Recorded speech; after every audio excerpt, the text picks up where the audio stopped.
Assalomu alaykum, hurmatli prezident. Assalomu alaykum. Bosxo'ja Grand Farum korxonasi asoschisiman.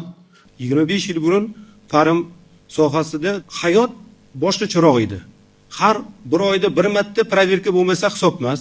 Agar 2-3 marta bo'lmasa, ko'chada yurishimizda sal nimaroq it temir darvoza bo'lardi. Darvozadan qo'rqib turardi, kimdir taqillatsa deb.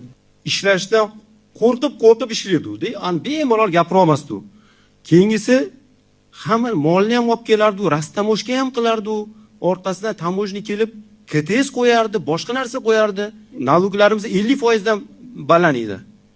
Endi yangi O'zbekistonni yengilliklarini bir oz aytmoqchiman. Hammani tadbirkorlar yonimizda o'tiribdi, ularni sal tushunsin bu hayot nima bo'layotganini. 10 yil ichida naloglarimiz 2 barobarga tushib ketdi. Bemalol ochuv ko'rsatyapmiz. Hamma narsamizni, оборотimizni mazza qilib ishlayapmiz. Oldingi ishxonamizda kichkinagina joyda o'tirardi. Chet ellik kelsa bizga mol berishga qo'rqardi, mahsulot berishga qo'rqardi. Konvertatsiyani oldin oylab, yillab o'tirardi. Oxiri chet ellik bizdan ishonmas, senga bermayman boshqa mol derdi. Keyin oxir majbur bo'lardi, birjaga borardi, sxemalar qilardi, bir amallab to'lab berardi chet elga. Hozirgi kunda qarang, shotimizda turgan pulni 1 soatda 1 kunda chiqib ketadi. Hech qanaqa problema yo'q. Hammamiz mazza qilib yurimiz. Hamma tadbirkor mana shu o'tirgan zavodlarning aksionerlari o'tiribdi.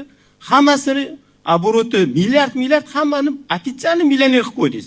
O'shaning uchun bu juda ham kattakon rahmat sizga, hammani nimasidan.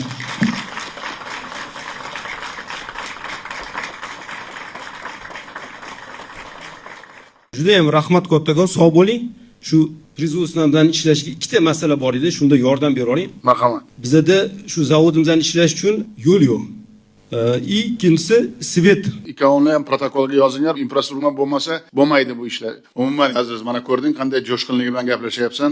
Ishonch paydo bo'ldi senda, g'urur paydo bo'ldi. Hamkorlar ishonyapti. Yangi O'zbekiston shabodasi kirgani rost bo'lsin iloyim. Tadbirkor ikkita bolani ish bilan ta'minlaganda yelkamda ko'taraman deb va'da berganman. Albatta hamma tadbirkorlarni qo'llayman, lekin Farum Prom bo'yicha tadbirkorlarni alohida qo'llab-quvvatlashga yana bir marta men sizlarning oldlaringda buni aytmoqchimanki, butun komandam bilan faqat prezident emas, hamma sizlarni qo'llab-quvvatlaydi. Ishlaringizga muvaffaqiyat.